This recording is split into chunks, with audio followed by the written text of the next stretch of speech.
Em nome do Pai, do Filho e do Espírito Santo. Amém. Palavra da salvação. Ignorar a Escritura é ignorar o próprio Cristo. Portanto, acolher a Escritura é acolher o próprio Cristo, porque Ele é a palavra eterna do Pai que se fez carne e habitou entre nós. E nós queremos, todos os dias, fazer este exercício de nos aproximar de Cristo, escutando, meditando, rezando a Escritura. Vamos, meu irmão e minha irmã, com disposição, com abertura de todo o nosso ser, acolher a mensagem do Evangelho para cada um de nós hoje. Vamos fazer o esforço de permitir que esta palavra nos ajude a viver melhor a nossa fé, dando testemunho da nossa comunhão de amor com o Divino Pai Eterno. Escutemos com atenção.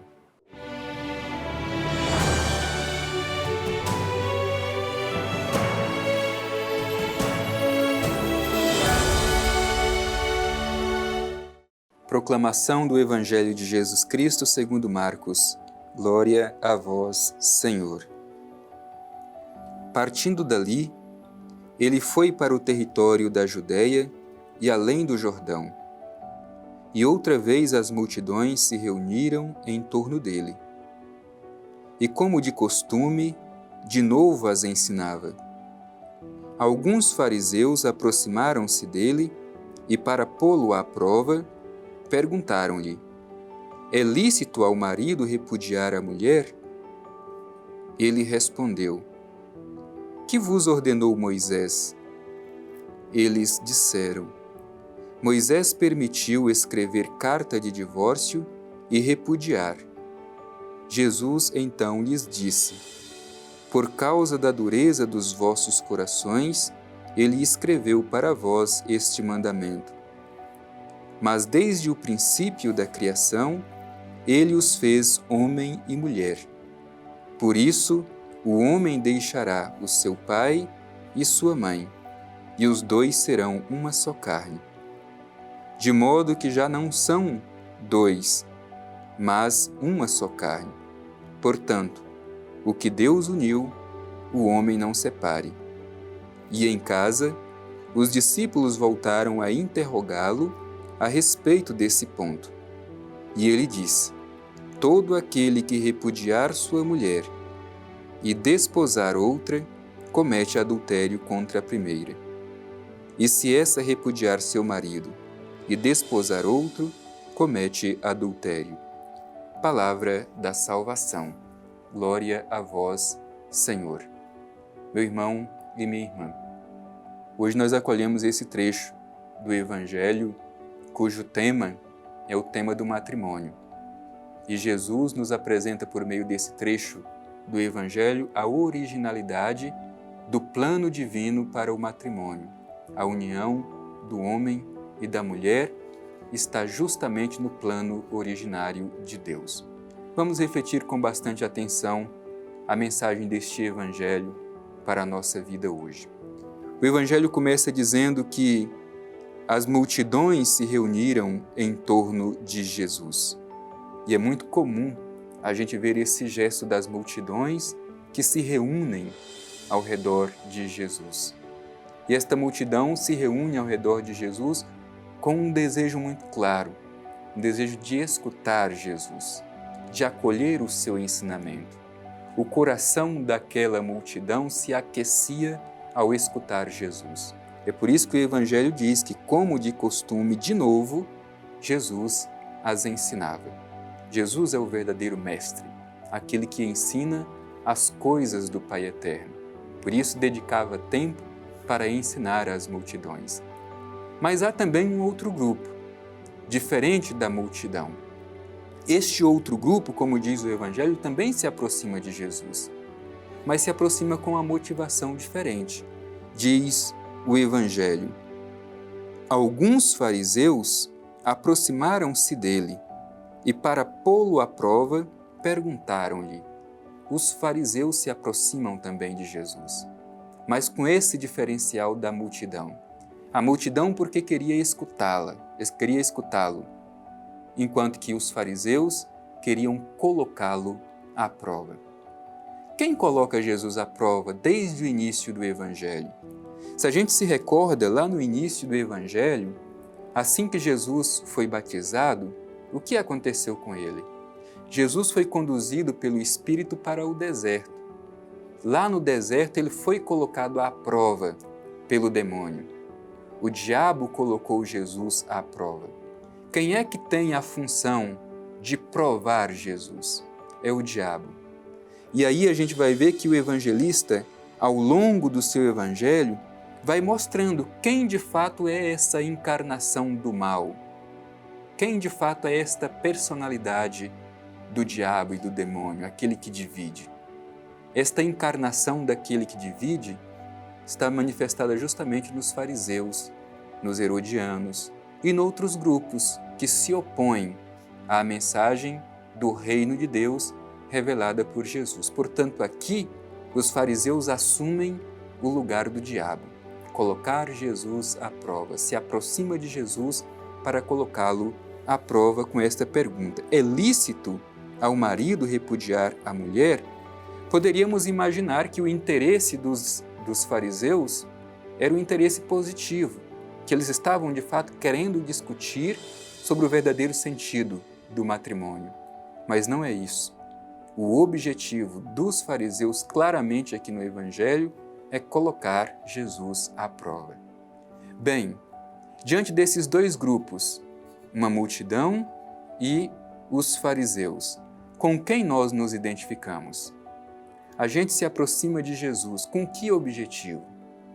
Não pensemos que algumas pessoas que se apresentam como próximas de Jesus necessariamente estão desejosas de acolher a mensagem de Deus. A quem se aproxime de Jesus, mas para observar, colocar à prova, armar armadilhas. Isso não só no passado, mas ainda hoje. Mesmo na igreja.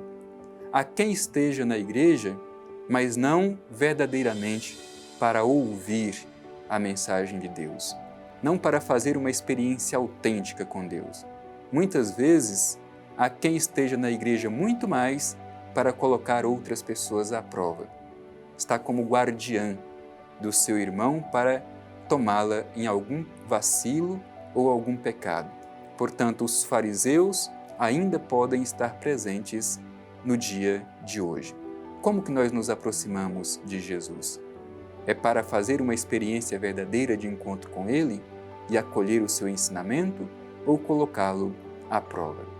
Como Jesus reage a essa atitude farisaica que lhe pergunta se é lícito ao marido repudiar a mulher?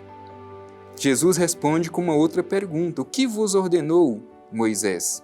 Moisés representa toda a lei de Israel e a resposta dos fariseus: Moisés permitiu escrever carta de divórcio e repudiar.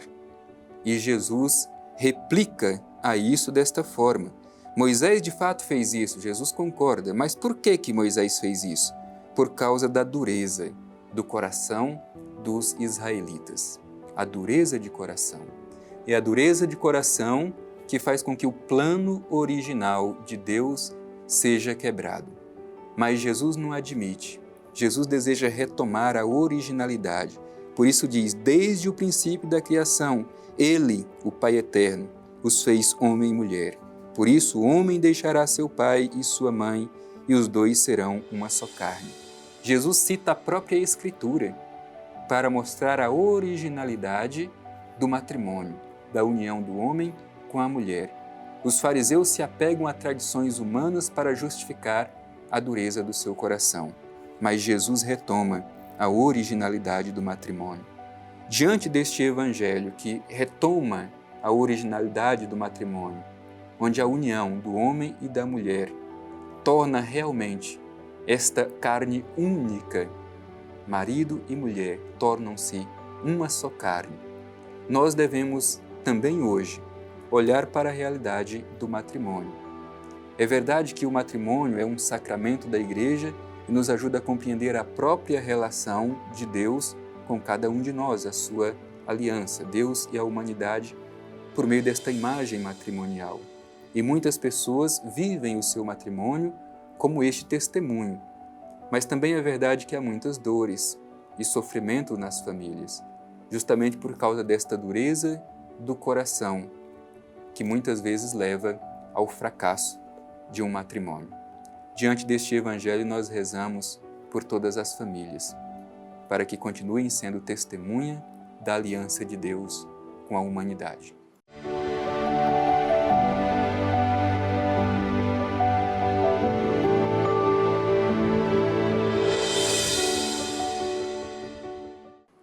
No centro deste Evangelho que nós ouvimos, está esta expressão de Jesus que aponta para a dureza do coração dos fariseus, a dureza do coração dos israelitas.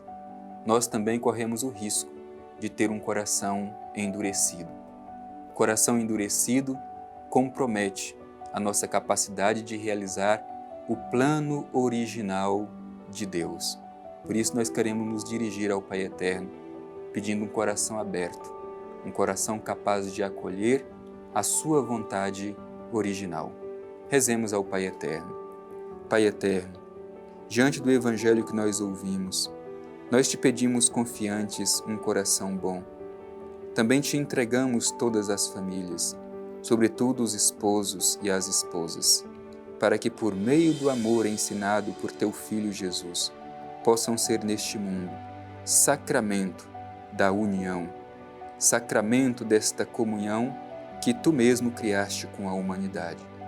Te agradecemos, Pai Eterno, por esta mensagem que nos encoraja e nos ajuda a seguir adiante com ânimo para testemunhar a nossa fé. Assim seja. Amém. O Senhor esteja convosco, Ele está no meio de nós. Abençoe-vos o Deus Todo-Poderoso, Pai, Filho e Espírito Santo. Amém.